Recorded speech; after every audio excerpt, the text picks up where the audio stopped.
Hello dear students, आप लोगों का इस नए वीडियो में स्वागत है। आज के हम अपने इस नए वीडियो में हम पढ़ने वाले हैं क्वेश्चन नंबर 19, जो आपका चैप्टर नंबर 5 साझेदार की प्रवेश का लास्ट क्वेश्चन है मेरी तरफ से। फिलहाल बुक में एक और क्वेश्चन है, आप चाहे तो वो क्वेश्चन खुद से सॉल्व कर लेना, चाहे तो क्या सॉल्व कर ही लेना, एक बार एटलीस्ट एक बार सॉल्व कर लेना।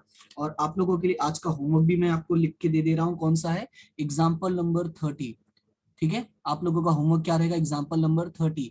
देखो, अब जो जो क्वेश्चंस मैंने एज अ होमवर्क दिया और जो जो क्वेश्चंस मैंने आपको यहाँ पे यूट्यूब पे करवाया है, सारे क्वेश्चंस को अच्छे से सॉल्व करना। ये सारे क्वेश्चंस आपके बोर्ड एग्जाम के लिए मोस्ट आईएमपी क्वेश्चंस है। इनमें से लगभग क्वेश्चंस ना कितना डिट्टो पूछे गए एग्जाम में, जैसा है वैसा वैसा का बैठा क्वेश्चन में एग्जाम में आ गया। यहाँ तक कि नाम वाम भी नहीं वो लोग चेंज करते हैं, इसलिए क्वेश्चंस को ढंग से प्रैक्टिस कर लेना। ठीक है, और अगर आपने प्रीवियस वीडियोस नहीं देखी, यानी पुरानी क्लासेस के वीडियोस नहीं देखी है, उन क्लासेस के वीडियोस को जरूर देखना, आपको लिंक डिस्क्रिप्शन में मिल जाएगा।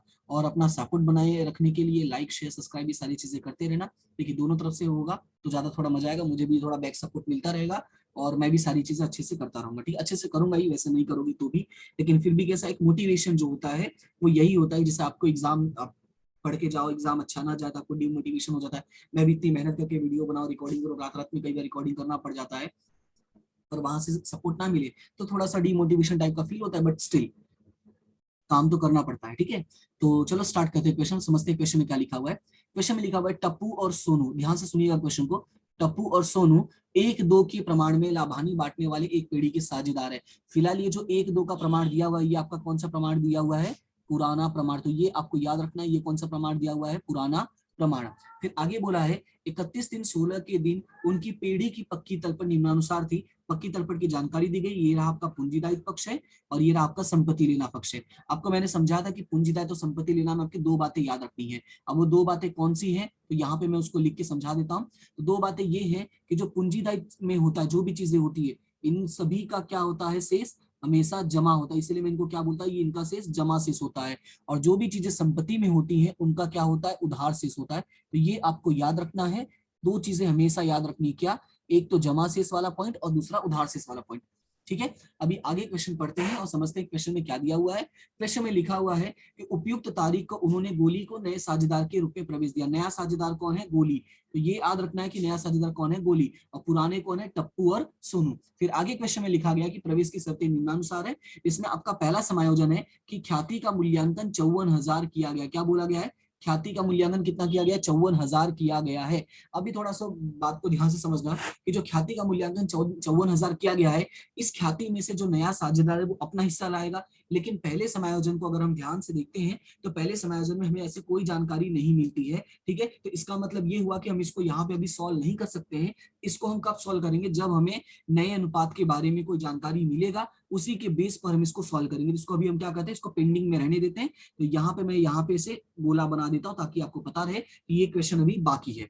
ठीक है, और सीधा चलते हैं और नेक्स्ट वाले पे। नेक्स्ट वाले में क्या कहा है कि देनदारों पर डूबत ऋण अनामत 10,000 रखना है। नेक्स्ट वाले में क्या बोला है? देनदारों पर डूबत ऋण अनामत कितना रखना है? 10,000 रुपए रखना। ये आपको याद रखना है कि देनदारों पर डूबत ऋण अनामत कितना रखना है? 10,000। अब यहाँ पे बोला है देनदार अपने पास कितने के हैं, तो अपने पास जो देनदार है वो है 80,000 रुपए के। अब थोड़ा इसको ध्यान से समझो, अपने पास देनदार कितने के हैं? 80,000 रुपए के, और इसने कितना रखने के लिए बोला है? 10,000 डूबत ऋण अनामत। तो देनदार हम कहाँ सोल्व करेंगे? तो ये कहाँ पर है? संपत्ति लेना पक्ष में है, तो जहां पर है वहीं पे हमें ले जाके पटक देना है। तो चलते हैं पक्की तलपट में और वहीं पे पटक देते हैं। तो ये हमारा पक्की तलपट यानी कि आर्थिक चिट्ठा, और यहाँ पे हम क्या लिखेंगे? देनदार। क्या लिखेंगे? देनदार। और रकम कितनी लिखेंगे? 80,000। तो जितना हमें दिया गया उतना रकम लिखेंगे 80,000, और उसमें से हमें माइनस कितना करना है डूबत ऋण के तौर पे? तो हमें माइनस करना है डूबत ऋण अनामत के तौर पे 10,000 रुपए। तो यहाँ पे माइनस कर देंगे 10,000 रुपए, तो ये आपका कितना बचेगा? 70,000 रुपए। तो ये आपका कितना बच जाएगा? 70,000 रुपए। तो ये था हमारा पहला पॉइंट, हमने सॉल्व कर दिया। अभी आगे क्या करना होता है वो समझो। देखो, आगे यहाँ पे डूबत ऋण अनामत क्या कहीं दिया हुआ है पक्की तलपट में? तो अगर ध्यान से देखोगे तो पक्की तलपट में आपको डूबत ऋण अनामत दिखेगा, ये रहा। ठीक है, आपको डूबत ऋण अनामत कितना दिख रहा है? यहाँ पे 16,000 रुपए दिख रहा है। अभी ध्यान से इस बात को समझना कि पक्की तलपट में डूबत ऋण अनामत 16 दिया है, लेकिन हम लोगों को समायोजन में 10 रखने के लिए बोला है। तो हम लोगों को जो समायोजन में रखने के लिए बोला वो बेसिकली क्या है? कम है। कैसे पता चला कम है? भाई दिख रहा है ना, ये 16 ये 10 है, और कम रखने के लिए बोला है। तो डूबत ऋण अनामत कम रखने से हमारा क्या हो जाएगा? फायदा। कितने का फायदा हो जाएगा? 6,000। कैसे पता चला? यहाँ पे देखो 16 है और यहाँ पे 10 है, तो 6,000 हमारे बच गए ना, जो डूबने वाले थे। हम लोग ऐसा मान रहे थे भाई डूब सकता है, लेकिन अब कोई चांस नहीं है। तो हम उसको क्या हमारे लिए फायदा हो गया। तो फायदा कहाँ लिखते हैं, पुनः मूल्यांकन के जमा पक्ष में। तो यहाँ पर हम क्या लिखेंगे, यहाँ पर हम लिखेंगे डूबत ऋण, ठीक है, डूबत ऋण अनामत। तो जो जानकारी लिखा गया वही हमें लिखना है, डूबत ऋण अनामत। और कितना रकम दिया गया है, तो रकम हमें फायदा रकम हमें फायदा हुआ है 6,000 रुपए का, तो हम वो 6,000 रुपए ही लिखेंगे, ठीक है। फिर उसके बाद अगला समायोजन है कि जमीन मकान की कीमत में 10% की वृद्धि करनी। क्या बोला है, जमीन मकान की कीमत में कितनी परसेंट वृद्धि करनी है, 10% की वृद्धि करनी है। अभी जो 10% की वृद्धि करनी है, तो अपने पास जमीन मकान कितने का है, तो अपने पास जमीन मकान है 3 लाख रुपए का। अभी ध्यान से समझना, अपने पास जमीन मकान कितने का है, 3 लाख रुपए का, और वृद्धि कितना करना है, 10%। तो 10% का मतलब क्या हो जाएगा, 3 लाख का 10% करो कितना हो जाएगा, 30,000 हो जाएगा। अब हमें 30,000 रुपए की वृद्धि करनी है, तो जब हम 30,000 रुपए की वृद्धि करेंगे तो ये 30,000 रुपए हमारे लिए क्या हो गया, फायदा, क्योंकि वृद्धि मतलब फायदा, और संपत्ति में वृद्धि होने का मतलब हमारे लिए लाभ हो गया। और लाभ हम क्या लिखते हैं, पुनः मूल्यांकन के जमा में। तो यहाँ पर हम क्या लिखेंगे, लिखेंगे यहाँ पे जमीन मकान, जो जानकारी दिया गया वही हमें लिखना है, जमीन मकान, और रकम कितना है 30,000 रुपए। तो हम यहाँ पे कितना लिख देंगे, 30,000 रुपए। ये था हमारा पहला एंट्री। अब दूसरा एंट्री कहाँ करना होता है, तो दूसरा एंट्री मैंने इतने सवाल करवाए, आपको समझाया मैंने कि जमीन मकान कहाँ दिया गया, संपत्ति लेना में, तो चल के संपत्ति लेना में पटक दो। तो चलते हैं नीचे और संपत्ति लेना में इसको लिखते हैं। तो ये रहा हमारा संपत्ति लेना, और यहाँ पे लिखते हैं जमीन मकान, ठीक है। अपने पास जमीन मकान कितने का था, 3 लाख का था, इसमें 10% बढ़ा के हमें लिखना है, तो ये हो जाएगा 3,30,000 रुपए। मैंने डायरेक्टली लिख दिया है, अगर तुम चाहो तो इसको अलग से लिख सकते हो। अलग से लिखने का मतलब क्या हो जाएगा, 3 लाख प्लस वृद्धि 30,000, और इस तरह से तुम 3,30,000 लिख सकते हो। देखो ये मैं तुम्हें इसलिए बता दे रहा हूं ताकि तुम्हें पता रहे कि अगर मान लो, जैसे देखो तुम जब सवाल की प्रैक्टिस करने लगना, ठीक है, सवाल की कंटिन्यू प्रैक्टिस करने लगो, तो जो तुम्हारा टाइम मैनेजमेंट का प्रॉब्लम है वो सॉल्व हो जाएगा। तो जब टाइम मैनेजमेंट का प्रॉब्लम सॉल्व हो जाता है, तुम्हें ऐसा लगता है कि तुम्हारे पास इनफ टाइम रहता है, तो ये सारी चीजें भी लिखना, ठीक है, क्योंकि ये सारी चीजें लिखने से एग्जामिनर के ऊपर एक अच्छा रिस्पॉन्स पड़ेगा। तो कहते हैं ना, उसका तुम्हारा अच्छा इम्पैक्ट पड़ेगा जो चेक करने वाला होगा, और उसको अच्छा लगेगा कि देखो ये स्टूडेंट ने कितनी मेहनत की है। अगर कहीं छोटी मोटी गलतियां भी निकलेगी तो उसको इग्नोर करेगा, क्योंकि सारी चीजें तुम इतने अच्छे से रिप्रेजेंट करते हो। वैसे मैं उम्मीद करता हूँ कि इतने सारे क्लास देखने के बाद कोई गलतियां तो तुमसे नहीं होगी, मैं ऐसा उम्मीद करता हूँ, ठीक है। फिलहाल चलते हैं आगे, और आगे देखते हैं कि हमारा नेक्स्ट पॉइंट क्या दिया गया। तो ये 2 पॉइंट हमारा हो गया है। चलते हैं अगले पे। अगले में लिखा गया है कि यंत्रों की बही कीमत उसके बाजार कीमत की अपेक्षा 25% अधिक है। सवाल में क्या बोला है कि यंत्रों की बही कीमत, ध्यान से सुनना, यंत्रों की बही कीमत बाजार कीमत की अपेक्षा कितने परसेंट अधिक है, 25%। अब इसको कैसे सॉल्व करोगे, तो तुम्हें याद होगा कि सेम टू सेम पॉइंट पिछले सवाल में आया था, मतलब हमने जो पहले सवाल के उसमें एक आया था, मैंने कहा था जब भी तुम्हें बही और बाजार वाला आता है, ठीक है, तो यहाँ पे सबसे पहले मैं गणना करके लिख देता हूं, ठीक है। 2 चीजें आपको लिखनी है, एक लिखना है बही कीमत, सवाल सॉल्व कैसे करना था वो समझना जरूरी है, एक बही कीमत और एक बाजार कीमत, ठीक है। अब इतना लिखने के बाद हम चलते हैं सवाल में, एक बार फिर से पढ़ते हैं। सवाल में लिखा है कि बही कीमत उसकी बाजार की अपेक्षा 25% अधिक है। बोला है जो बही है ना वो बाजार से ज्यादा है, तो मैं ऐसा मान लेता हूं कि बाजार मेरा कितना है, 100 है, तो मेरा बही कितना होगा, 125 होगा, क्योंकि सवाल में साफ साफ बोला है कि बाजार से ज्यादा बही है। यही बोला ना कि बही कीमत जो है वो बाजार से कैसा है, ज्यादा है। तो एक बार वापस मैं रिपीट कर देता हूं ताकि तुम्हें कंफर्म हो जाए। सॉरी ऊपर वाले में आ गया, तो ये रहा। देखो क्या बोला है कि यंत्रों की बही कीमत, ध्यान से सुनना, यंत्रों की बही कीमत उसके बाजार की अपेक्षा 25% अधिक है। तो मैंने वही किया कि मैंने लिखा बाजार माना 100, तो बही कितना हो गया, 125। क्लियर है। अब हमारे पास कौन सी जानकारी अवेलेबल होती है, हमें कैसे पता चलेगा, तो याद रखना है कि आर्थिक चिट्ठे में जो भी जानकारी दी होती है, यानी पक्की तलपट में जो भी जानकारी दी होती है, इसको हम मानते हैं बही कीमत। इसको हम कौन सी कीमत पर मानते हैं, बही कीमत। तो अगर कभी भी कोई पॉइंट आता है बही कीमत लिख के, तो समझ जाना कि हम किसकी बात करें, आर्थिक चिट्ठे की बात करें। तो अपने पास यंत्र की कीमत कितनी यहाँ पे दी गई, 1 लाख रुपए बही कीमत दिया गया है, ठीक है। अब इसको देखो सॉल्व कैसे करेंगे, तो यहाँ पे मैं इसका सॉल्यूशन आपको प्रोवाइड करता हूँ। तो यहाँ पे लिखेंगे बही कीमत कितना दिया गया, 1 लाख रुपए, ठीक है। तो हमें निकालना है बाजार कीमत, हमें क्या निकालना है, बाजार कीमत। तो इसको ही हमें सॉल्व करना है, ठीक है। ये लाइन थोड़ा टेढ़ा हो गया था। हाँ, अभी देखो, तो यहाँ पे गणना में मैं यंत्र लिख देता हूं ताकि तुम्हें पता रहे कि भाई ये यंत्र का सॉल्यूशन है। अब देखो कि बही कीमत हमारा 125 था, ठीक है, वही कीमत कितना था हमारा 125, तो उस समय बाजार कीमत हमारा कितना है 100 है। अब उसी तरह से हमारा वही कीमत जब 1 लाख है तो बाजार कीमत कितना, तो क्या करोगे इसका क्रॉस मल्टीप्लीकेशन। तो क्रॉस मल्टीप्लीकेशन कैसे करोगे, तो 1 लाख गुणे 100 और भागे 125, क्या करोगे 1 लाख गुणे 100 भागे 125। तो इसको सॉल्व करते हैं, 1 लाख गुणे 100 भागे 125, तो ये आ जाएगा आपका 80,000 रुपए। कितना आ जाएगा ये 80,000 रुपए। तो याद रखना है कि आपका जो यंत्र है उसका बाजार कीमत कितना है, यंत्र का बाजार कीमत, ठीक है, यंत्र का बाजार कीमत कितना आ गया 80,000 रुपए आ गया। अब अगर हम बाजार कीमत से और वही कीमत की तुलना करते हैं तो बाजार कीमत क्या हो गया, कम हो गया है, और कम होने से हमें क्या होगा, नुकसान। तो नुकसान हम कहाँ लिखेंगे, पुनः मूल्यांकन के उदाहरण में, तो यहाँ पे लिखेंगे यंत्र, और नुकसान कितने का हुआ है 20,000 रुपए का, क्योंकि यंत्र की कीमत कितनी कम हो गई है, 20,000 रुपए कम हो गई है। अब हम इसकी दूसरी एंट्री कहाँ करेंगे, तो यंत्र हमारा कहाँ पर है वो देख लो, तो यंत्र हमारा कहाँ पे दिया गया, यहाँ पर देखोगे तो संपत्ति में दिया गया है। तो उसी तरह से हम चलते हैं और संपत्ति में लिखते हैं यंत्र, ठीक है। तो यहाँ पे चलेंगे और संपत्ति में लिखेंगे यंत्र, और यंत्र की जो बाजार कीमत है वही यहाँ पे मैं कॉपी कर देना, यानी कितनी कॉपी कर देना है 80,000 रुपए। क्लियर है इतना। इतना करने के बाद अगले समायोजन पे चलते हैं, यह समायोजन हमारा सॉल्व हो गया। अगले समायोजन में लिखा है कि स्टॉक की कीमत 10% घटानी है। क्या बोला है, स्टॉक की कीमत कितनी घटानी है, 10%। तो अपने पास स्टॉक कितने का है, तो अपने पास स्टॉक है 40,000 का। अब 10% घटा दोगे तो कितना हो जाएगा, तो 10% घटाने पे 4,000 आएगा। तो घटाने से हमें क्या होगा, फायदा या नुकसान, तो स्टॉक हमारा संपत्ति और उसको घटाओगे तो नुकसान होगा, और नुकसान हमें कहाँ लिखना है, उधार में। तो यहाँ पे लिखेंगे स्टॉक और यहाँ पे लिखेंगे 4,000 रुपए, और स्टॉक की जो दूसरी कीमत होगी यानी जो उसकी दूसरी एंट्री होगी वो कहाँ चला जाएगा, आपका संपत्ति में, जहां से उठाया वहीं लिख देना है।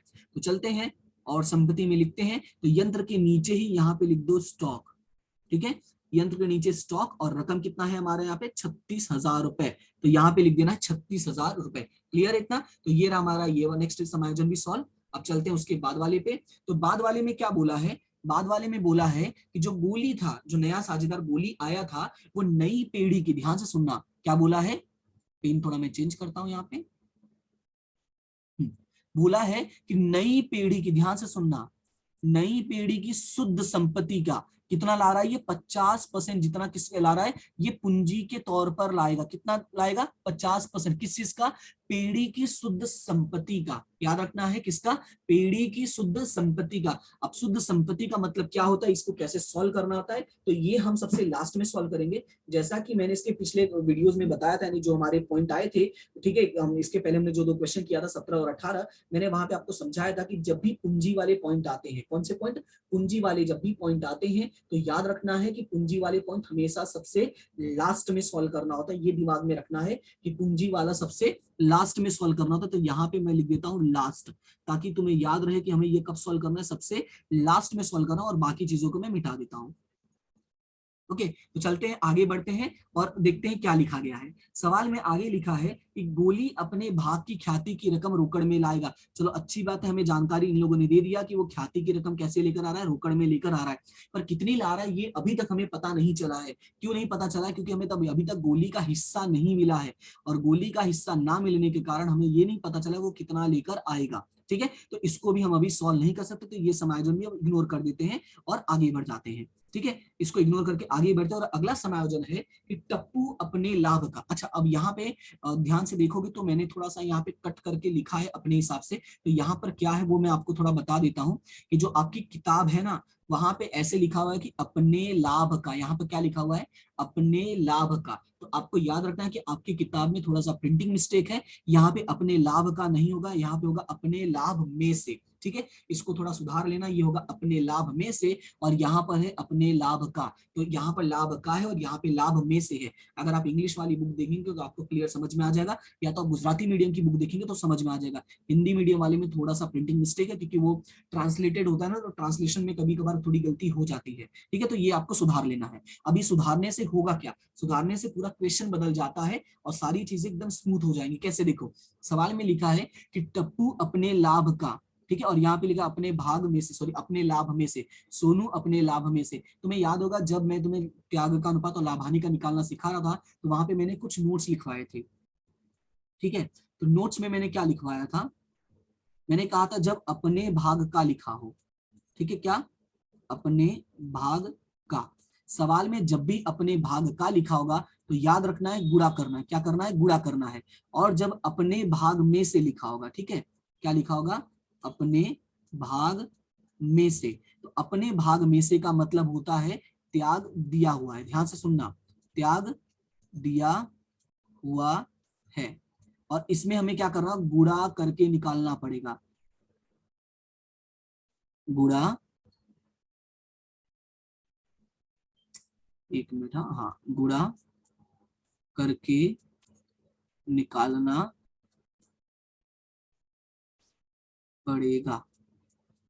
ठीक है, अब इसको सॉल्व करके देख लेते हैं कि कैसे सॉल्व करना होगा। एक बार चलते हैं, सवाल को वापस पढ़ते हैं। सवाल में लिखा है टप्पू अपने लाभ का, ठीक है, क्लियरली मेंशन किया कि टप्पू अपने लाभ का। अब इसको कैसे सॉल्व करेंगे वो थोड़ा दिखते हैं। तो चलते हैं, त्याग निकालते हैं सबसे पहले टप्पू का। तो सबसे पहले हम त्याग निकालेंगे किसका? टप्पू का। टप्पू। अब टप्पू का जब निकालेंगे तो यहाँ पे बोला है कि टप्पू अपने भाग का। टप्पू का भाग कितना है? तो टप्पू का भाग हम लोगों ने पढ़ा था कि ये लोग जो है ना 1:2 में, एक बार ऊपर चल के आपको मैं दिखा देता हूँ, ठीक है, ये 1:2 में बांटने वाले हैं। 1:2 का मतलब ये हुआ कि टप्पू का भाग है 1:2। तो यहाँ पे मैं लिख देता हूँ 1:2 का ये कितना त्याग कर रहा है? ये अपने भाग का 1/3 भाग त्याग कर रहा है। क्वेश्चन में लिखा हुआ है कि टप्पू अपने भाग का 1/3 भाग, क्या लिखा है? अपने भाग का 1/3 भाग त्याग करता है। इसका मतलब ये कितना त्याग करेगा? 1/6 भाग त्याग करता है। तो याद रखना है कि टप्पू का त्याग कितना आ गया? 1/6 भाग। और वहीं अगर हम बात करते हैं सोनू का, तो सोनू वाले में मैंने क्या बोला कि अपने भाग में से होगा, और भाग में से का मतलब हमें त्याग दिया हुआ है। अब भाग में से का मतलब होता है हमें अगर त्याग दिया हुआ है तो सोनू का त्याग कितना दिया हुआ है? तो सोनू का हमें दिया हुआ 1/6। तो यहाँ पे ऑलरेडी हमें त्याग दिया हुआ है। और त्याग का ये देखोगे तो त्याग इनका क्या आ गया? समान आ गया है। कैसे पता चला? 1:1 ऊपर हो रहा है ना, इसका मतलब त्याग इनका क्या आ जाएगा? समान आ जाएगा। क्लियर है इतना? तो ये रहा हमारा त्याग का भाग। लेकिन अभी भी जो हमें चाहिए वो नहीं मिला है। हमें क्या चाहिए था? हमें चाहिए था ये जो हमारा नया साझेदार गोली, उसका नया हिस्सा। क्यों?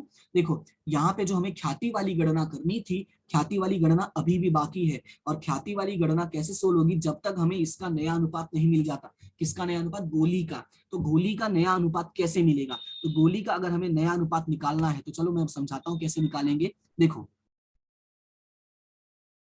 तो यहाँ पे मैं लिखता हूँ गोली का नया भाग। ठीक है, क्या लिखेंगे? गोली का नया भाग। अगर मुझे गोली का नया भाग निकालना है तो हम कैसे निकालेंगे? इन दोनों ने जो त्याग किया, किसने किसने? टप्पू ने प्लस सोनू ने, इन दोनों का जो त्याग है, टप्पू का त्याग है 1/6 और सोनू का भी त्याग है 1/6। अगर ध्यान से देखोगे तो ये कितना हो जाएगा? ये आपका हो जाएगा 2/6। कितना हो जाएगा? 2/6। इतना क्लियर है सभी को? एक मिनट, सॉरी, थोड़ी सी एक मिस्टेक हो गई है। यहाँ पे 1/2 नहीं है, यहाँ पे 1/3 है। कैसे? अभी मैंने ध्यान दिया कि 1/2 नहीं आएगा, वही मैं सोचा था कि 2/6 कैसे आ जाएगा। देखो, यहाँ पे अगर आप ध्यान से देखोगे तो थोड़ी सी मेरी मिस्टेक हो गई, तो उसके लिए मैं माफी चाहूंगा। यहाँ पे 1:2 है। 1:2 का मतलब 1/3 और 2/3 है। तो यहाँ पे जब हम निकालेंगे तो यहाँ पे 1/3 होगा। तो 1/3 गुणे 1/3, तो 1/3 गुणे 1/3 का मतलब ये हो जाएगा यहाँ पे 1/9। क्लियर है? यहाँ पे 1/9 और यहाँ पे 1/6। अब यहाँ पे प्रॉब्लम ये हो जाता है, तो ये हमारा जो गणना है ये पूरा का पूरा चेंज हो जाएगा। तो यहाँ पे थोड़ा हम पहले ढंग से समझ लेते हैं। अब हमें दोनों का त्याग निकालना है, तो दोनों का त्याग हमें ढंग से सॉल्व करना पड़ेगा। कैसे? देखो, एक का है 1/9 और एक का है 1/6। दोनों का डिवाइड वाला सेम नहीं है। मैं वापस थोड़ा क्लियरिफिकेशन कर देता हूँ कि मेरे से यहाँ पे थोड़ी मिस्टेक हो गई थी। मिस्टेक क्या हुआ था कि मैंने यहाँ पे 1/3 ना लिखे, मैंने 1/2 लिखा था। ठीक है, जबकि इसका हिस्सा कितना? 1/3। तो 1/3 गुणे 1/3 करोगे तो ये 1/9 हो जाएगा। लेकिन सोनू का कितना दिया हुआ? 1/6 दिया हुआ है। तो ये हमारा दोनों का मिल गया त्याग। किसका? टप्पू का 1/9 है, सोनू का कितना? 1/6 है। उम्मीद करता हूँ कि ये वाला जो डाउट है, गलती हुई है मुझसे, वो आपको समझ में आ गया होगा। ठीक है, और इसमें कोई भी अगर दिक्कत फिर भी रहती है तो आप मुझे बता देना। ओके, अभी आगे बढ़ते हैं। फिलहाल ये 1/9 और 1/6 है, दोनों का डिवाइड वाला क्या होना चाहिए, सेम होना चाहिए, लेकिन यहाँ पे दोनों का डिवाइड वाला सेम नहीं है। तो दोनों का डिवाइड वाला सेम करने के लिए हमें कुछ करना पड़ेगा। अगर यहाँ पर ध्यान से देखोगे तो 9 दूनी 18 और 6 त्रिक 18 होता है। हम यहाँ पे क्या करते हैं, 2 से गुणा करते हैं, 2 से भाग करते हैं, और यहाँ पे 3 से गुणा करते हैं और 3 से भाग करते हैं। तो यहाँ पे सॉल्यूशन क्या मिल जाएगा, 2/18, और यहाँ पे मिल जाएगा 3/18। क्लियर है, ये क्या मिलेगा, 2/18 और 3/18। ये आ गया दोनों का त्याग, और अनुपात में लिखना चाहे तो ये क्या आ जाएगा, 2:3। तो ये एक्चुअली में इनका क्या होगा, त्याग होगा। तो ये आपको याद रखना है कि छोटी सी गलती होने की वजह से पूरा सवाल रॉन्ग हो जाता। क्लियर है इतना। दूसरी चीज, जब यहाँ पे 2/18 और 3/18 है, तो जो यहाँ पे मैंने 1/6 और 1/6 लिखा है, ये पूरा चेंज हो जाएगा, और यहाँ पे अब हम क्या लिखेंगे, 2/18 और 3/18। 2 + 3 कितना हो जाएगा, ये 5/18। तो अब जाके हमें जो त्याग मिला है, सॉरी, हमें गोली का नया भाग मिला, वो मिल गया है 5/18। क्लियर है इतना, समझ में आया। अब हम निकालते हैं गोली का ख्याति। हम क्या निकालेंगे, गोली का ख्याति। तो जब हम गोली का ख्याति निकालेंगे तो हमारे पास जो कुल ख्याति दिया गया है, ठीक है, हमारे पास जो कुल ख्याति दिया गया है वो दिया गया है 54,000 रुपए, और 54,000 में से 5/18 भाग, ठीक है, 54,000 में से 5/18 भाग किसका है, गोली का है। तो यहाँ पे हम क्या करेंगे, 54,000, ठीक है, 54,000 गुणे 5/18, तो ये हो जाएगा आपका 15,000 रुपए।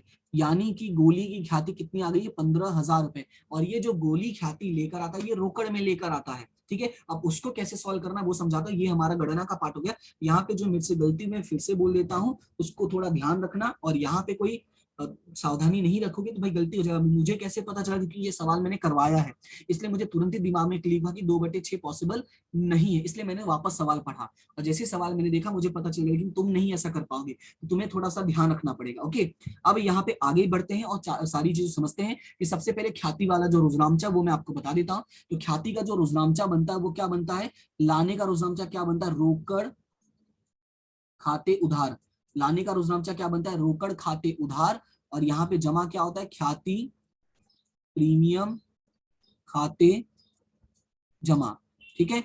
यहाँ पे रकम कितना हो जाएगा, 15,000 रुपए, और यहाँ पे भी कितना हो जाएगा, 15,000 रुपए। क्लियर है इतना। और ख्याति बांटेगा रुजनामचा जो बनेगा वो क्या बनेगा, ख्याति प्रीमियम खाते उधार। क्या बनेगा, ख्याति प्रीमियम खाते उधार। और यहाँ पे जिन लोगों ने त्याग किया, त्याग किसने किया, टप्पू ने, ठीक है, 1 मिनट, थोड़ा बड़ा हो गया, टप्पू ने और सोनू ने। तो टप्पू और सोनू ने त्याग किया, तो इन दोनों की पूंजी खाते क्या हो जाएगा, जमा। टप्पू और सोनू के पूंजी खाते जमा, कौन से अनुपात में, 2:3। हम लोगों ने यहाँ पे देखो 2:3 है या 3:2, नहीं 2:3 है। यहाँ पे देखो हमने सॉल्यूशन किया हुआ है, तो ये याद रखना है 2:3 होगा। ओके, अभी आगे बढ़ते हैं और देखते हैं इसको कैसे करना होगा। तो यहाँ पे 2:3 हमें बांटना इस 15,000 रुपए को।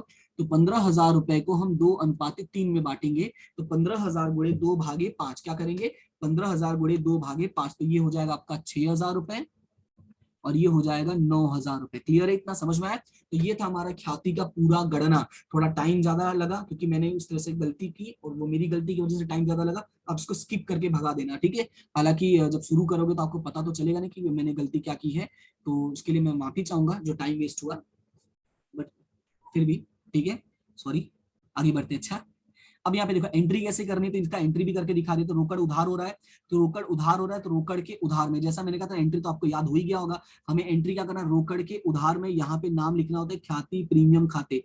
क्या लिखना होता है, ख्याति प्रीमियम खाते। और रकम आपका कितना दिया गया, 15,000 रुपए। और दोनों का पूंजी जमा हुआ, किसका, टप्पू और सोनू का पूंजी जमा हुआ। तो टप्पू के जमा में और सोनू के जमा में 6,000 और 9,000। और यहाँ पे नाम क्या आ जाएगा, ख्याति प्रीमियम खाते। नाम क्या आ जाएगा, ख्याति प्रीमियम खाते। और ये रहा हमारा ख्याति वाला पॉइंट कंप्लीट। क्लियर है इतना। तो ये वाला समायोजन भी हमारा कंप्लीट हो गया। अब चलते हैं ऊपर, देखते हैं कि कोई समायोजन बाकी तो नहीं रह गया। इसलिए मैं बोल रहा हूँ कि इसमें 2-3 समायोजन मैंने छुड़वा दिया था। तो सबसे पहले हम समायोजन नंबर 1 की बात करते हैं। तो थोड़ा सा मैं कलर चेंज करके मैं समायोजन नंबर 1 जो है वो हमारा डन हो चुका है। ये 54,000 वाला पूरा मैटर हो गया। 2 पहले ही हो चुका था, 3 भी हो चुका था, 4 भी, 5 भी, और हमारा छठा ही बाकी है। तो ये सबसे मैंने लास्ट में बोला, तो लास्ट वाले को लास्ट में ही रखते हैं। और बोली ख्याति की रकम लाएगा, ये भी डन और ये भी डन। यानी देखा जाए तो हमारा सिर्फ समायोजन नंबर 6 बाकी है। क्लियर इतना? तो ये हमें सबसे लास्ट में सॉल्व करना है, तो उसको भी यहीं पे रहने देते हैं और चलते हैं हमारा आर्थिक चिट्ठा कंप्लीट करते हैं। तो आर्थिक चिट्ठा के लिए मैंने क्या कहा था कि आर्थिक चिट्ठा हमें क्या करना होता है, कॉपी पेस्ट करना होता है। तो कॉपी पेस्ट कैसे करोगे, तो यहाँ पे पूंजीदायित्व पक्ष में जो चीजें दी गई है, इनको मैंने तुम्हें कॉपी पेस्ट करने का तरीका मैंने क्या बताया था कि जो चीजें हमारी यहाँ पर होती है पूंजीदायित्व पक्ष में, उसको कॉपी करके पूंजी के जमा में, और जो संपत्ति में होती है उसको कॉपी करके पूंजी के उधार में। ये 2 बातें आपको याद रखनी है। ठीक है, ये 2 बातें ही आपको याद रखनी। क्लियर है इतना? अभी आगे बढ़ते हैं और कॉपी पेस्ट करना शुरू करते हैं। तो कॉपी पेस्ट करने की अगर हम बात करते हैं, तो यहाँ पे सबसे पहले नाम दिया गया टप्पू और सोनू का पूंजी। तो टप्पू और सोनू का पूंजी दिया गया 2 लाख रुपए और 3 लाख रुपए। तो यहाँ पे चलो लिखेंगे, अब यहाँ पे क्या लिखेंगे, शेष आगे लाए। शेष आगे लाए कितना दिया गया है, 2 लाख रुपए, और यहाँ पे दिया गया है 3 लाख रुपए। ठीक है, तो ये 2 लाख और 3 लाख मैंने लिख दिया। फिर अगला नाम क्या दिया गया है, तो अगला नाम दिया गया लाभ हानि खाता। तो लाभ हानि खाता हम क्या करेंगे, आपस में बांट लेंगे। तो लाभ हानि खाता जब हम आपस में बांटेंगे तो वही सेम जाएगा, देखो क्रॉस में जा रहा है ना। तो यहाँ पे पूंजी दायित्व पक्ष में, तो यहाँ पे कहाँ चला जाएगा, पूंजी के जमा पक्ष में। तो चलते हैं और यहाँ पे पूंजी के जमा पक्ष में लिखते हैं, और यहाँ पे नाम क्या लिखेंगे, लाभ हानि खाता। रकम कितना दिया गया है, तो आपको रकम दिया गया 48,000। अब 48,000 को 1:2 में बांटोगे तो ये आ जाएगा आपका 16,000 रुपए, और ये आ जाएगा 32,000 रुपए। ठीक है, कितना आ जाएगा, 16,000 रुपए और 32,000 रुपए। क्लियर है इतना? उसके बाद आगे बढ़ते हैं, तो अगला नाम क्या दिया गया है, अगला नाम दिया गया लेनदार। अगला नाम क्या दिया गया, लेनदार। तो लेनदार क्या करना है, तो जहां से उठाए वहीं जाके रख दो। तो लेनदार कहां से उठा रहे, पूंजी दायित्व में से। तो चलते हैं पूंजी दायित्व में कॉपी कर लेते हैं। तो हम नीचे चलेंगे, पूंजी दायित्व, ये रहा हमारा पूंजी दायित्व। अब इसको हम यहाँ पे कॉपी कर लेते हैं, तो यहाँ पे लिखेंगे लेनदार। ठीक है, और रकम कितना दिया गया, तो रकम आपको दिया गया 50,000। तो हमें यहाँ पे कॉपी कर देना है 50,000 रुपए। ठीक है, उसके बाद चलते हैं ऊपर और बाकी का चीज समझते हैं। तो यहाँ पे हमारा एक काम तो खत्म हो गया, यानी दायित्व वाला पक्ष खत्म हो गया। अभी चलते संपत्ति वाला। तो संपत्ति में सबसे पहला ही नाम आ गया ख्याति। तो ख्याति का मैंने क्या बताया यहाँ पे कि जो हमें यहाँ पर दिया गया, कहाँ पे दिया गया है हमें, इस साइड दिया गया, यानी संपत्ति में। तो संपत्ति वाला कहाँ चला जाएगा, उधार में। और दूसरा यहाँ पे देखो उधार शेष है, तो ख्याति का शेष उधार है, तो बंद करोगे तो जमा हो जाएगा और पूंजी उधार हो जाएगा जहां लेकर जा रहे हैं। तो इसीलिए मैंने ये कहा था, ये आपको याद रखने के लिए। बाकी मैंने क्रॉस वाला भी समझा दिया, जो शॉर्टकट है आप इसका। ओके, तो यहाँ पे चलते हैं और लिखेंगे ख्याति, और रकम कितना है आपका, 54,000 रुपए। तो ख्याति को 54,000 को बांटोगे 1:2 में, तो ये आ जाएगा 18,000 रुपए, और ये आ जाएगा आपका 36,000 रुपए। क्लियर है इतना? तो ये हो गया हमारा ख्याति वाला पॉइंट। उसके बाद अगला नाम, अगला नाम है जमीन मकान। तो जो हम कॉपी कर चुके हैं, तो ये हमारा डन हो चुका है। यंत्र भी कॉपी कर चुके हैं। उसके बाद हमारा स्टॉक भी कॉपी कर चुके हैं। देनदार भी कॉपी कर चुके हैं। यानी कि देखा जाए तो ये 4 के चारों चीजें हम कॉपी कर चुके हैं। एक बार अश्योरेंस के लिए हम चेक कर लेते हैं, तो देनदार, जमीन मकान, यंत्र और स्टॉक, चारों चीजें हमारी है यहाँ पे सही सलामत। ठीक है, उसके बाद जो अगला नाम है आपका, वो अगला नाम क्या दिया गया है, तो अगला नाम आपको दिया गया रोकड़। रोकड़ कितना दिया गया, 40,000 रुपए। तो 40,000 रुपए रोकड़, ये कहाँ चला जाएगा, उधार में। ठीक है, तो यहाँ पे हम क्या लिखेंगे, शेष आगे लाए। क्या लिखेंगे, शेष आगे लाए। रकम कितना है आपका, 40,000 रुपए। तो यहाँ पे लिख देंगे शेष आगे लाए 40,000 रुपए। क्लियर है इतना? समझ में आया? तो इस तरह से हमारा जो जितने भी समायोजन थे वो हो गए, सिवाय एक को छोड़ के। और जो भी आर्थिक चिट्ठा का पॉइंट था वो हमारा खत्म हो गया। देखो कोई हल्ला गुल्ला नहीं हुआ, शांति से हमने, कहते ना कि बिना कोई मारा पीटे के, शोर शराबा के, हमने शांति सॉल्व कर लिया। एक ही गलती हुई है, वो गलती मैं नहीं बोलूंगा, नहीं तो तुम गुस्सा करोगे, बोलोगे सर एक ही बात को बार बार रिपीट कर रहे हैं। ठीक है, लेकिन क्या है, थोड़ा सा बुरा फील होता है यार, जब बता रहा हूं मैं और उसमें मैं ही कोई गलती कर दूं, ध्यान ना दूं, तो ये अच्छा नहीं लगता मुझे। ओके, चलो कोई बात नहीं, होता है, छोटी मोटी गलतियां, वैसे बड़े बड़े शहरों में छोटी छोटी बातें होती रहती हैं। तो चलो आगे बढ़ते हैं। अगला काम क्या हमारा, एक एक करके खाता बंद करने का। तो एक एक करके अगर हम खाता बंद करते, तो सबसे पहले मैंने क्या कहा था, टोटल करना सीख लो। और टोटल करने का मैंने तरीका क्या बताया था, मैंने कहा था कि सबसे पहले तुम्हें क्या करना है, पहले तो अंडरलाइन ऐसे कर लेना है। अब यहाँ पे टोटल करोगे तो इसका टोटल कितना रहा, 30 6 36 हो रहा है, और 20 7 24। फिर भी मैं अश्योरेंस के लिए यहाँ पे लिख लेता हूँ 36,000, और यहाँ पे छोटा सा मैं लिख लेता हूँ 24,000 रुपए। तो डिफरेंस किस तरफ आएगा, तो मैंने कहा था जिस तरफ कम होता है उसी तरफ डिफरेंस आता है। तो कम किस तरफ है, इस तरफ है। और कितना कम है, तो 12,000 रुपए कम है, तो वो हो जाएगा आपका डिफरेंस। और यहाँ पे नाम क्या लिखेंगे, नाम लिखेंगे लाभ। क्या नाम लिखेंगे, लाभ। और ब्रैकेट में क्या लिखेंगे, पूंजी खाते। बांटेंगे किसके बीच में, टप्पू और सोनू। कौन से अनुपात में, 1:2। तो ये हो जाएगा 4,000 और ये हो जाएगा 8,000, और यहाँ पे हो गया आपका 12,000। तो यहाँ पे जो सबसे ज्यादा बड़ी वाली रकम होगी वही हमें लिखना होगा। तो बड़ी वाली रकम कौन सी, 36,000 रुपए। तो हमें दोनों साइड क्या करना पड़ेगा, यहाँ पे लिखना पड़ेगा 36,000 और यहाँ पर भी लिखना पड़ेगा 36,000 रुपए। क्लियर है, इतना समझ में आया। तो हमारा पुनः मूल्यांकन खाता कंप्लीट। अब पुनः मूल्यांकन का जो लाभ है वो कहाँ चला जाएगा, पूंजी के जमा पक्ष में। तो यहाँ पर हम लिखेंगे पुनः मूल्यांकन खाते का, क्योंकि यहाँ पे रकम कितना आया था, 4,000 और 8,000 रुपए। ठीक है, तो ये भी हमारा कंप्लीट हो गया। उसके बाद जो हमारा अगला काम है, अगला काम हमारा क्या होगा, अगला काम ये है कि हमें इनका डिफरेंस निकालना है। ठीक है, और अभी भी ध्यान से देखोगे तो एक समायोजन सॉल्व करना बाकी है, क्योंकि गोली कितना पूंजी लाया है उस बारे में हमें अभी तक कोई जानकारी नहीं मिली है। और इसको हमें निकालना कैसे, तो वो वापस मैं आपको समझा देता हूँ। यहाँ पे लिखा है शुद्ध संपत्ति का, और शुद्ध संपत्ति क्या होता है मैंने अभी समझाया नहीं है, तो पहले डिफरेंस निकाल लेते हैं, फिर मैं आपको समझाता हूँ। पहले इन दोनों का डिफरेंस निकाल लेते हैं। तो इन दोनों का डिफरेंस निकालोगे तो साफ साफ दिख रहा है, यहाँ 2 लाख और यहाँ 18,000 है, यानी जो डिफरेंस आएगा वो इसी तरफ आएगा। तो मुझे ज्यादा कितना मेहनत नहीं करना है, सिर्फ ताबड़तोड़ टोटल करना है। तो फटाफट टोटल करो और मुझे बताओ कितना आ रहा है। तो इसका मैं टोटल करता हूँ।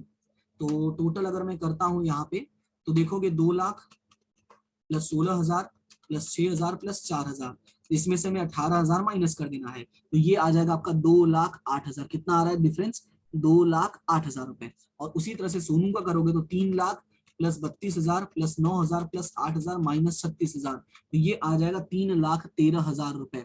ठीक है, ये कितना आ गया, 3,13,000 रुपए। क्लियर है, इतना बात समझ में आया। ये किसका आ गया है हमें, टप्पू और सोनू का। तो यहाँ पे नाम क्या लिखेंगे, शेष आगे ले गए। क्लियर है इतना। अब यहाँ पे समझो, अभी भी हमारा गोली वाला पॉइंट बचा हुआ है। तो गोली वाला पॉइंट हम अब पढ़ते हैं, अब समझ में आएगा। अब यहाँ पे समझाऊंगा मैं आपको। सवाल में यहाँ पर क्या लिखा है, थोड़ा देख लेते हैं ध्यान से। सवाल में लिखा है कि गोली नई पीढ़ी की, सवाल में क्या लिखा है, इसको मैं मिटा देता हूँ थोड़ा। ठीक है, लिखा है गोली नई पीढ़ी की शुद्ध संपत्ति, यानी जो नई पीढ़ी बनी है, जो पक्की तल पर बना है, उसमें हमें निकालना पड़ेगा शुद्ध संपत्ति। और शुद्ध संपत्ति का कितना लेकर आएगा, ये 50%। कितना लेकर आएगा, 50% जितनी रकम ये पूंजी के तौर पे लाएगा। तो सबसे पहले हमें नई पीढ़ी का शुद्ध संपत्ति निकालना पड़ेगा। तो यहाँ पर अगर मैं आपको समझाऊं कि शुद्ध संपत्ति क्या होता है, तो यहाँ पे मैं गणना करके समझाता हूँ। अगर कोई पूछेगा भाई शुद्ध संपत्ति क्या होता है, तो शुद्ध संपत्ति बराबर, ये कलर अच्छा नहीं है, नहीं ये भी अच्छा नहीं लग रहा, ये ठीक है। शुद्ध संपत्ति, शुद्ध संपत्ति बराबर क्या होता है, तो शुद्ध संपत्ति को मैं आपको याद दिलाने के लिए इसके बाजू में एक नाम लिख रहा हूं, जो ध्यान से देखना, शायद कहीं सुना सुना लगेगा। शुद्ध संपत्ति बराबर विनियोजित पूंजी। क्या कहीं सुना सुना लग रहा है, तो डेफिनेटली सुना सुना लगेगा। ये हम लोगों ने ख्याति वाले चैप्टर में पढ़ा था, और जिसमें पढ़ा था कि विनियोजित पूंजी बराबर क्या होता है, तो विनियोजित पूंजी बराबर होता है कुल संपत्ति माइनस कुल दायित्व। विनियोजित पूंजी बराबर क्या होता है, कुल संपत्ति माइनस कुल दायित्व। ठीक है, क्या होता है, कुल संपत्ति माइनस कुल दायित्व, यही होता है। ये बात हमें पता है। क्लियर है इतना। अब सवाल में अगर देखोगे तो ना हमें कुल संपत्ति पता है, क्योंकि यहाँ पे हमें रोकड़ के बारे में कोई जानकारी नहीं दिया गया है। ठीक है, तो ना हमें शुद्ध संपत्ति मतलब कुल संपत्ति पता है, और ना ही हमें कुल दायित्व पता है। तो हम ये शुद्ध संपत्ति निकालेंगे कैसे, यानी ये विनियोजित पूंजी निकालेंगे कैसे, सबसे बड़ी प्रॉब्लम ये है। लेकिन एक बात समझो, ध्यान से सुनना, इसका जो टोटल होता है वो टोटल हम यहाँ पर लिखते हैं। ठीक है, इसी को हम बोलेंगे कुल संपत्ति। तो जैसे मान लेते हैं कि ये आ रहा है ए, ध्यान से सुनना, इसको मान लेते हैं ये आ रहा है ए, और इसका भी जो टोटल है वो कितना आएगा ए। क्लियर है इतना, दो क्योंकि दोनों का सेम होता है ना। लेकिन अभी बोला है कुल संपत्ति माइनस कुल दायित्व, और दायित्व के नाम पे ध्यान से देखोगे तो एक ही नाम दिख रहा है, लेनदार, और कोई दायित्व अभी दिखा नहीं है, बस एक एंट्री बची है। और वो एंट्री कौन सी बची है, पूंजी का। वो कौन सा एंट्री बचा है, पूंजी का। और पूंजी में भी 3 लोग हैं, एक है टप्पू, एक है सोनू, और एक है गोली। ध्यान से सुनना, 3 लोगों का पूंजी बचा हुआ है और जो हमें रकम मिलेगा वो और यहाँ पर मिलेगा। क्लियर है, इतना समझ में आया? तो अभी इसको मैं थोड़ा नीचे लेके चलता हूँ क्योंकि यहाँ पे होच पोच हो जाएगा, तो मैं यहाँ पे आपको समझाता हूँ। जैसे कि ये हमारा है आर्थिक चिट्ठा का संपत्ति, ये आर्थिक चिट्ठा हमारा दिया गया है। अब हमें पता है कि ये पूरा जो टोटल होता है ये होता है हमारा कुल संपत्ति। ध्यान से सुनना, ये हमारा क्या हो जाएगा, कुल संपत्ति। और यहाँ पे जो दायित्व दिया गया ये हमारा है कुल दायित्व, और हमें कुल दायित्व के तौर पे एक ही नाम दिया गया, लेनदार। लेकिन हमें पता है कि अगर मैं कुल संपत्ति में से कुल दायित्व माइनस करता हूं तो यहाँ पे जो रकम बचेगी उसी को हम क्या बोलेंगे, शुद्ध संपत्ति। क्या बोलेंगे, उसी को हम शुद्ध संपत्ति, या यूं कहें इसी को हम क्या बोलेंगे, विनियोजित पूंजी। ध्यान से सुनना, इसी को हम क्या बोलेंगे, शुद्ध संपत्ति बोलेंगे, या तो हम इसी को क्या बोलेंगे, विनियोजित पूंजी। लेकिन अगर आप ध्यान से देखोगे, थोड़ा ये न मेरा जो है वो बहुत टेढ़ा मेढ़ा हो गया है। हाँ, अगर ध्यान से देखोगे सवाल में ऊपर चलते हैं तो यहाँ पे ये वाली जानकारी भी हमें पूरी तरह से नहीं पता है, ठीक है, लेकिन हमें कुछ जानकारी पता है। और वो कुछ जानकारी में क्या है, टप्पू की पूंजी हमें पता है 2,08,000 है, और इसका सोनू का हमें पता 3,13,000 है। ये दो जानकारी हमें पता है, 2,08,000 और 3,13,000, दो जानकारी हमें पता है। तो यही यहाँ पे मैं समझाता हूँ सॉल्यूशन। देखो, 3 लोग है, टप्पू, सोनू और गोली। इन तीनों का जो पूंजी होगा वो कितना होगा, 100% होगा कि नहीं? इन तीनों का पूंजी कितना होगा, 100% होगा। मतलब जो हमारा शुद्ध संपत्ति वो पूरा 100% होगा। अब सवाल में क्या बोला है, देखो सवाल में ये बोला है ये जो गोली है वो कितना लेकर आ रहा है, 50% लेकर आ रहा है, ठीक है। गोली कितना ला रहा है, 50% लेकर आ रहा है। तो गोली 50% अगर लेकर आ रहा है, इसका मतलब क्या हुआ, यहाँ पर देखो, यानी ये जो 100 रुपए है या 100% है, उसका 50% अकेले कौन लेकर आ रहा है, गोली लेकर आ रहा है। तो बाकी का 50% किसका होगा, टप्पू और सोनू का होगा। क्लियर है, इतना बात समझ में आया? अब देखो, ये जो हमने कुल संपत्ति माइनस कुल दायित्व किया तो हमें क्या मिलेगा, शुद्ध संपत्ति मिलेगा। और इसी शुद्ध संपत्ति का 50% रकम लेकर आ रहा है कौन, गोली। पर मुझे ये शुद्ध संपत्ति नहीं पता है, तो मैंने ऐसा मान लिया कि इन तीनों का जो पूंजी होगा वो 100 रुपीज होगा या 100% पे होगा, क्योंकि 50% ला रहा है मतलब 100% पे ही होगा ना। तो 100% का 50% कौन लेकर आ रहा है, गोली। तो बाकी का जो दो बचा, टप्पू और सोनू, ये दोनों मिलकर ला रहे हैं, कितना ला रहे हैं, 50%। क्लियर है, टप्पू और सोनू दोनों जन मिलकर कितना ला रहे हैं, 50%। बात समझ में आया? और टप्पू और सोनू का तो हमें पता ही है, तो यहां पर मैं लिख देता हूं कि टप्पू और सोनू, ठीक है, यहाँ पे नीचे ही मैं गणना समझा देता हूं कि टप्पू का पूंजी कितना है, 2,08,000 है, और सोनू का पूंजी कितना है, 3,13,000 है। अगर इसको मैं सॉल्व करता हूं तो ये आएगा 5,21,000 रुपए। कितना आएगा ये, 5,21,000 रुपए आएगा। ये आया टप्पू और सोनू का। और ये जो है वो कितने परसेंट के अकॉर्डिंग है, 50% के अकॉर्डिंग है, या 50 के अकॉर्डिंग है। जो मैंने यहाँ पे समझाया कि टप्पू और सोनू का पूंजी मिलाकर कितना है, 50 रुपए या 50% है, जो आपका यहाँ पे कितना है, 50% के अकॉर्डिंग है। क्लियर है इतना? अब ये देखो कि ये अगर 5,21,000 50% के अकॉर्डिंग है, क्या बोला मैंने, 5,21,000 जो है वो 50% के अकॉर्डिंग है, तो बाकी का 50%, ध्यान समझना, तो बाकी के 50% के अकॉर्डिंग कितना, अभी बाकी का 50% किसका है, गोली का। तो 50 के अकॉर्डिंग 5,21 है, तो बाकी के 50 के अकॉर्डिंग भी कितना होगा, 5,21 ही होगा। तो यहाँ पे जो हमारा आंसर होगा वो क्या हो जाएगा, 5,21,000 रुपए।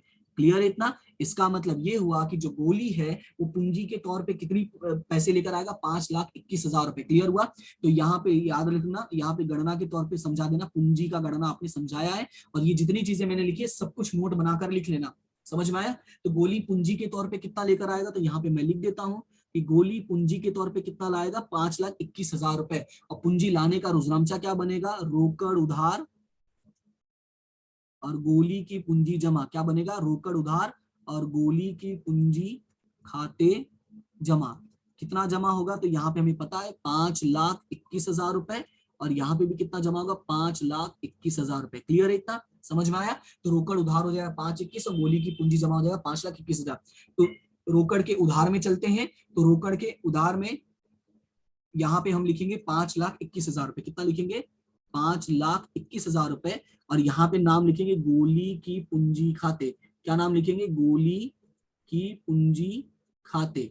और फिर उसके बाद यहाँ पे पूंजी के जमा पक्ष में यहाँ पर भी लिखेंगे 5,21,000 रुपए, और यहाँ पे नाम लिखेंगे रोकड़ खाते।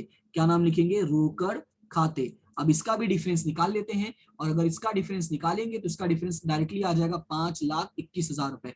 डायरेक्टली डिफरेंस कितना आ जाएगा 5,21,000 रुपए, और तीनों का जो टोटल ज्यादा होगा वो यहाँ पे आपको लिख देना है। तो 5,21 का तो पता ही, लेकिन बाकी का 2 आप लिख देना। ओके, क्लियर है इतना। अब इतना करने के बाद पूंजी में चलते हैं और लिख देते हैं रकम। तो पूंजी पे यहाँ पे हम कितना लिख देंगे 5,21,000 रुपए, और टोटल करोगे तो ये हो जाएगा 10,42,000 रुपए। कितना हो जाएगा 10,42,000 रुपए। अब देखो 10,42 का 50% कितना हो रहा है, 5,21 ही हो रहा है ना, समझ में आया। इसका मतलब ये है 50% ये लाया है और बाकी का 50% ये दोनों मिलकर लाए हैं। बात समझ में आया। तो ये गणना मैंने आपको नीचे जो है एग्जाम्पल के तौर पे समझा दी, फिर भी यहाँ पे मैं लिख दे रहा हूँ ताकि आपको याद रहे जब भी आप सवाल देखते हैं। अब रोकड़ खाता बंद करते हैं, क्योंकि रोकड़ हमारा बंद करना बाकी है। तो रोकड़ को हम बंद करेंगे। सबसे पहले मैंने क्या कहा था, आपको ऐसे अंडरलाइन कर लेना है और डिफरेंस निकालना है, मतलब डिफरेंस निकालना है। तो डिफरेंस तो यहाँ पे कुछ है नहीं, तो डायरेक्टली आ जाएगा। तो 40,000 प्लस 15,000 प्लस 5,21,000, तो ये आ जाएगा 5,76,000 रुपए। कितना आ जाएगा ये 5,76,000 रुपए।